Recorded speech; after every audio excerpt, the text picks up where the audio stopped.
Subcommittee, Senator Kennedy of Louisiana. Thank you, Mr. Chairman. Americans may be poorer under the Biden administration, but they are not stupid.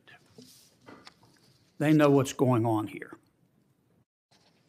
I remember the Democratic leader's words of March 4th, 2020, on the steps of the United States Supreme Court, like they were yesterday.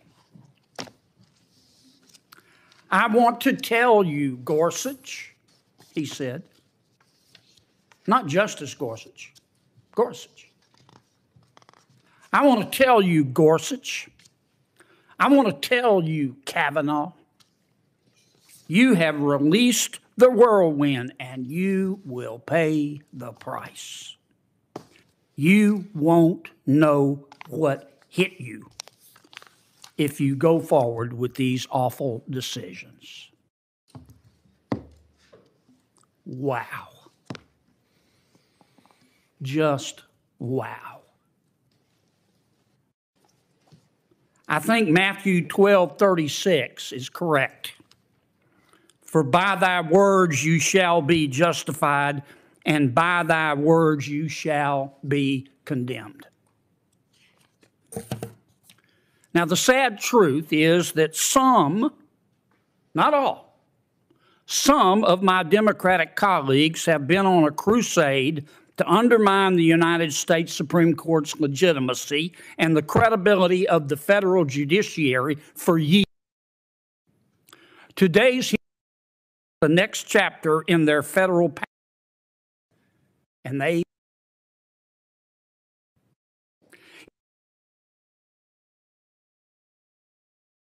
use that's, in other words, they gave him a fair and impartial firing squad.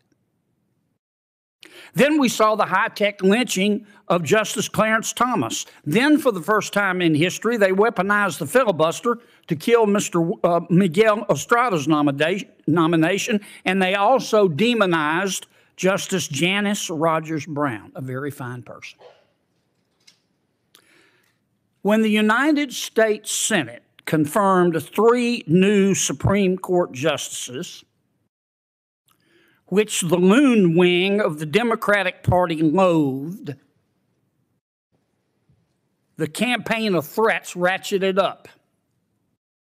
You remember the shouts. Let's pack the court, they said. Let's pack the court. And the political threats of some of the highest officials in our government fueled physical threats against the justices, and we know that.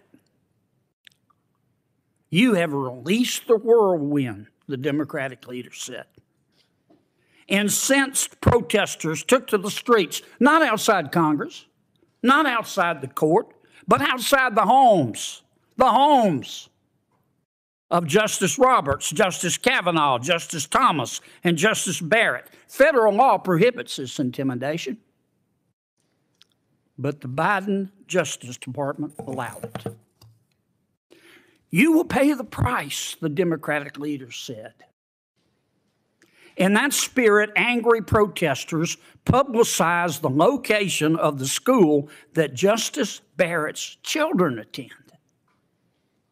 You won't know what hit you, the Democratic leader said. A man with a gun, ammunition, knife, pepper spray, and zip ties went to a justice's home to assassinate him.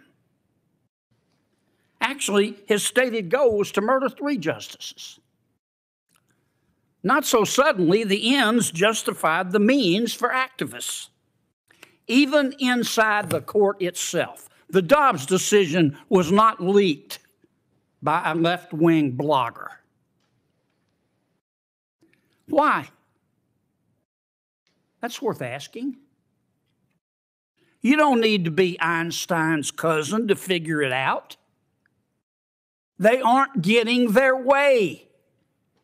They aren't getting their way, so they want to change the rules. But the Constitution isn't a game, folks. And now some Democrats want Congress to override the Supreme Court of the United States and apply rules to its justices. The constitutional separation of powers means that no branch of the federal government can dictate how another should govern itself. That's black letter law. Now, why? This is to protect the people from abuse. The framers insulated the federal judiciary from political control to ensure that the justices would decide cases impartially, without fear of the kind of retaliation that fills the pages of some, not all, but some left of Lenin Democrats' playbook.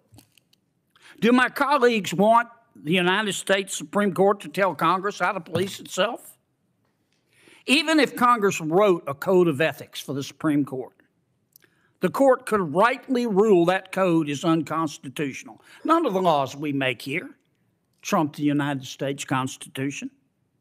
What's more, some Democrats want to use the lower courts as a cudgel against the highest court in the land by giving circuit judges the power to rule on whether justices should recuse themselves. Consider the conflicts of interest and the confusion that would breed. Unless you peaked in high school, you must know they will be breathtaking. Now, the absence of an ethics code written by Congress in statute doesn't mean that justices lack guidance or accountability. Justices and judges routinely consult the existing code of conduct, and federal law already requires recusal in certain circumstances like bias or financial interest. We all know that. The justices are also subject to strict financial disclosure rules, just like my colleagues here. Not only is this Democratic proposal unconstitutional, it is unnecessary. The attacks on conservative justices are targeted. They're exaggerated. The alarmism is affected. The danger isn't that rogue justices are operating without ethics. It's that Democrats aren't winning every fight and they find that reality intolerable. I've been disappointed by Supreme Court opinions too. But my Democratic colleagues should fill out a hurt feelings report and move on for the sake of the Constitution. Look, the agenda-driven story here is that Justice Thomas has a rich friend who had no business before the United States Supreme Court. For context, let's recall that history is littered with examples of public officials failing to disclose their every transaction. We can acknowledge it's required by law. It is. We can acknowledge it's the right thing to do. It is. But we can do that without maligning each justice's motives and the entire institution's credibility, for God's sakes.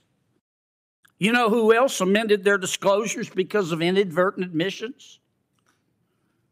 Justice Ruth Bader Ginsburg, Justice Stephen Breyer, two good people. Justice Jackson made multiple amendments 3 days after President Biden nominated her. Not one senator brought that up during her confirmation hearings. Not one of my colleagues here walked into her hearings with the buckets of mud that they've thrown against Justice Thomas. Not one. Nor should we have. In the last month, some, not all, but some Democrats and their media allies have hyped up attempted hit pieces on every Republican-appointed Supreme Court justice except for one. They've tried going after Justice Kavanaugh for buying baseball tickets, Justice Alito for having dinner with people who gossip, the wife of Chief Justice Roberts for hiring good lawyers, Justice Gorsuch for selling land in an LLC, which he properly disclosed to a major donor to the Democratic Party, for God's sakes, who he's never even met. and Justice Thomas for having a rich friend.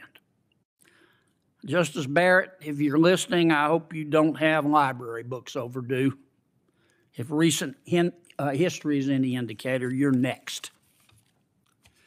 Today's hearing is an excuse to sling more mud at an institution that some, not all, some Democrats don't like because they can't control it 100% of the time. And that's a fact, and everybody in this hearing room knows that. Until they get the outcome they want in every case, I fear they are going to continue to slander it in an effort to take control of it. And I pray to God I am wrong. Thank you, Mr. Chairman. Thank you, Senator Kennedy. Hey, before you click on the next video, if y'all could do me a big favor and hit that like button. The algorithm loves it, and so do I, because it helps promote these videos and get the message out about what our government has been doing. Don't forget to hit that subscribe button and turn on your notifications, because every time I put out a video, you want to know about it, right? Thanks again, and have a good one. See you on the next one. Peace.